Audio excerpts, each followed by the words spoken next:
निगमकल्पतरोर्गलितं फलं सुखमुखादमृतद्रवसंयुतं पीबत भागवतं रसमालयं मुहुरहो रसिका भुवि भावुकाः।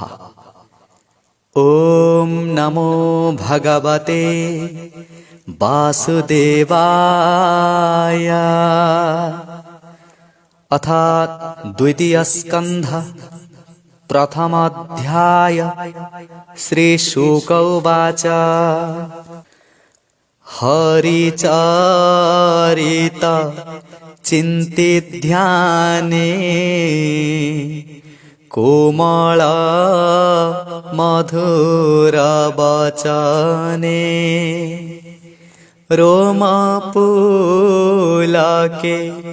निज देहि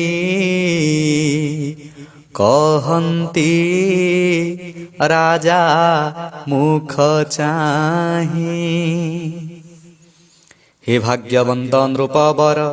गरिष्ठ प्राण तोहर पचारु जीव लोक हिते जे प्रश्न अछि तोर चित्ते श्रोतव्य प्रश्न अछि जेते आगम निगम उकते सहस्र सहस्र प्रकारे प्रश्न जे अछि ए संसारे इंद्रिय वशे गृहे थाए आत्मा रहिते ज्ञान नाही आयुष क्षय न जानन्ते विषय अर्थ नित्य चिन्ते निद्राहरै अर्धवेळ अथवा वधू संग मेळ दिवसे अर्थ चिंताकुल कुटुंब भरणे व्याकुल पुत्र कळत्र धन पाई आनंदे तांक मध्ये थाई विष्णुर माया नित्य चिंती निकटे मृत्यु न देखन्ति मरण देखु थाई डोळे अज्ञाने भ्रमे सुख भोळे एणु संसार प्राणींकर आत्मार गति अगोचर एणु संसार भाव तेजी आत्मार गति चित्ते भजी जे हरि सर्व घटे पुरे निर्लेप बाह अभ्यंतरे तार महिमा शुणी कर्णे नाम को उच्चारी बदने एकथा सांख्य जोगे जानी स्वधर्म निष्ठा परिमाणी जन्मर लाभ ए प्रमाण अन्ते सुमरे नारायण पूर्वे निर्मल मुनि जेते तत्व विचारी वेद मते विधि निषेध दूर करी कृष्णर भाव हृदय धरी एणु सुसाधु अनुक्षणे गान्ति शुणन्ति श्रवणे ए भागवत धर्मवाणी ब्रह्म समाने परिमाणी द्वापर जुग आदि काले मुहि अनेक शिष्य मिले मोरो जनक व्यास मुनि तांकर शिक्षा मुहि घेनी निर्गुण मार्गे दृढ़ चित्त विष्णुर भाव हेला जात निश्चल जोगे मन थोई जहा अभ्यास करिबई कहिबा तोर आगे ताहा सुन राजन पुण्य देहा जे भागवत वाणी करने शुणन्ति श्रद्धा अवधाने मुकुंद पादे तंक मन निश्चले रहे दिनो दिन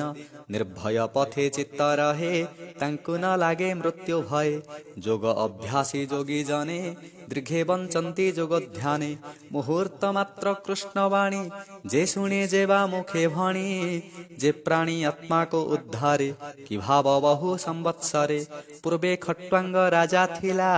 स्वर्गे देवंक हित कला रिपु निबारी गुरु पाशे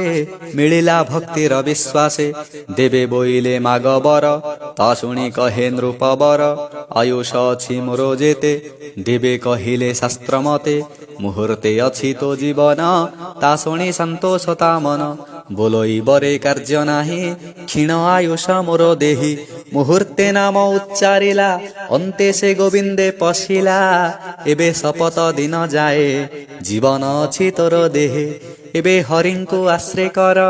श्रवणे बदने उच्चार जे अंत काले हरिवाणी मुखे उच्चारी करने शुणी जेते विषय आत्मा भेदी असंग अस्त्रे ताहा छेदी बेगे पसंती कृष्ण भावे सुन कहिबा तोरे एबे जे प्राणी अंत काले जानी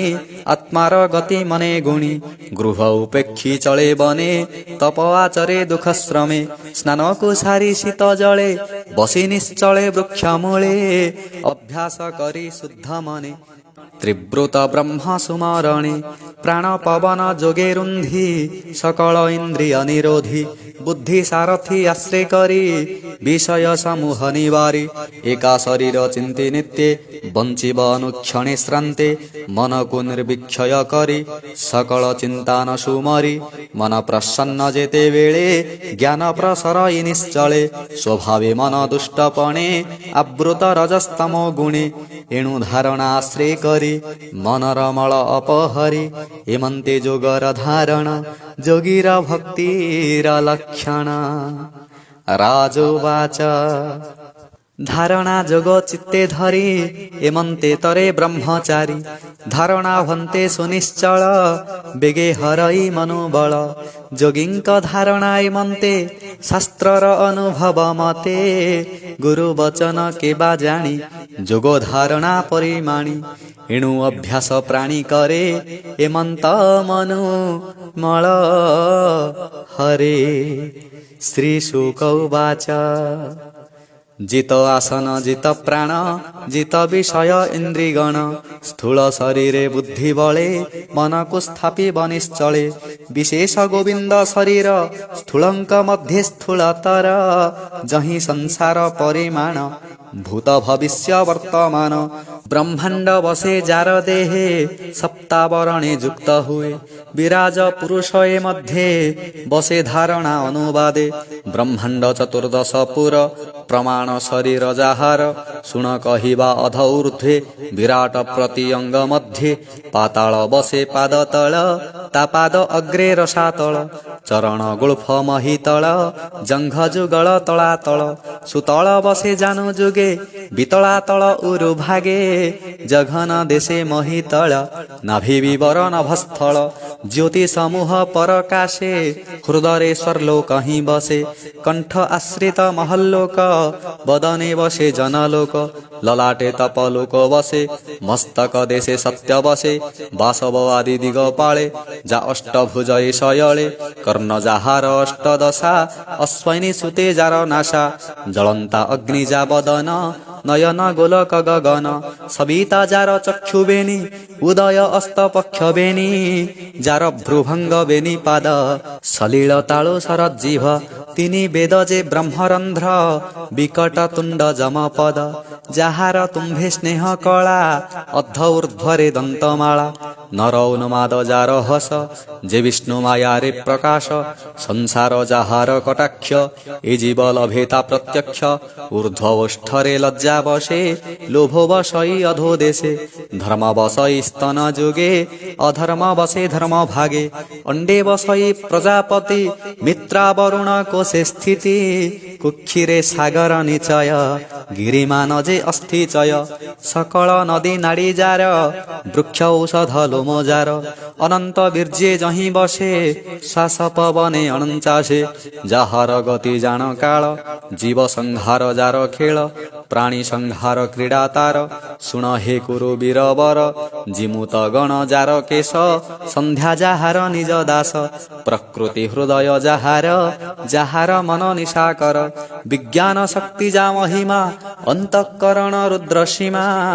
କରଭ ଅଶ୍ୱ ଅଶ୍ୱତର ନଖ ସମୂହେ କରିବର ପକ୍ଷୀଏ ଯାର ବ୍ୟାକରଣ ବୁଦ୍ଧି ବିଷୟେ ମନୁଗଣ ଯାର ନିବାସ ନର ଦେହ ଯହିଁ କଳ୍ପିତ ମାୟାମୋହ ଗନ୍ଧର୍ବ ବିଦ୍ୟାଧର ଆଦି ଚାରଣ ଗଣିକା ପ୍ରସିଦ୍ଧି କିନ୍ନର ଗଣ ଯାର ସ୍ୱର ବୀର୍ଯ୍ୟରେ କଳ୍ପିତ ଈଶ୍ୱର ବ୍ରାହ୍ମଣ ଯାର ମୁଖୁ ଜାତ କ୍ଷତ୍ରିୟ ଭୁଜରୁ ସମ୍ଭୂତ ଉରୁରୁ ବୈଶ୍ୟ ଉତ୍ତପତ୍ତି ପାଦରୁ ଜାତ ଶୂଦ୍ର ଜାତି ନାନା ପ୍ରକାର ନାମ ବହି ଅଭୀଷ୍ଟ ଦେବେ ଯାର ଦେହି ନିଗମ କର୍ମ କାଣ୍ଡ ଯେତେ ଯାହାର କର୍ମ ଏ ଯୁଗତେ ଏମନ୍ତେ ଈଶ୍ୱରର ଦେହେ ବସେ ଅସତ୍ୟ ସତ୍ୟ ପ୍ରାୟ ଏମନ୍ତ ସ୍ଥୂଳ ଏ ଶରୀରେ ଧାରଣ ଯୋଗେ ନିର୍ବିକାରେ ମନ ନିରୋଧୀ ଯୋଗ ବଳେ ବିଷ୍ଣୁର ଚରଣ କମଳେ ସର୍ବ ଶରୀରେ ଭଗବାନ ତାତହୁଁ କେବା ଅଛି ଅନ୍ୟ ସେ ସର୍ବବୁଦ୍ଧି ଅନୁଭବ ଜୀବ ପରମ ବ୍ରହ୍ମ ଲାଭ ସ୍ୱପ୍ନ ଜାଗ୍ରତେ ଯାର ଅନ୍ତ କି ଜାଣିପାରେ ତା ବୃତ୍ତାନ୍ତ ସତ୍ୟ ପରମାନନ୍ଦ ନିଧି ଯାର ଭଜନେ ସର୍ବସିଦ୍ଧି ଜନ୍ମ ମରଣ ଯାର ତହୁଁ କେ ଅବା ଗୋଚର ତା କହୁଁ ଏମନ୍ତ କହି ଶୁକ ମୁନି ହରଷେ ହରି ଭାବ ଘେନି ସାନନ୍ଦେ ପରୀକ୍ଷିତ ମିଳେ ଯାହା କହିଲେ ଗଙ୍ଗା କୂଳେ ଦ୍ୱିତୀୟ ସ୍କନ୍ଧେ ଭାଗବତ କହିଲେ ଦାସ ଜଗନ୍ନାଥ। इति श्रीमद्भागवते महापुराणे पारमहंस्यां संहितायां वैयासिक्यां द्वितीयस्कन्धे शुकपरीक्षितसंवादे महापुरुषसंस्थानवर्णने नाम प्रथमोऽध्यायः।